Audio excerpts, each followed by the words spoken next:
360 Booth Studios track rides on top of the concrete that's existing.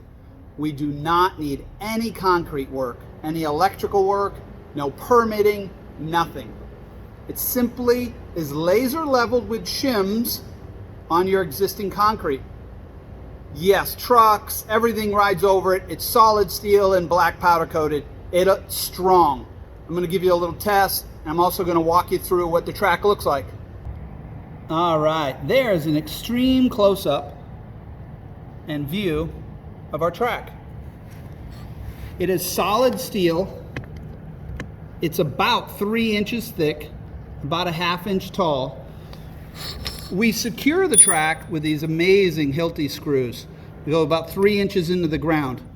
The worst thing we've seen is some powder coating breaking off. Here's a hammer and some great beatings to it, and it's strong and fearless.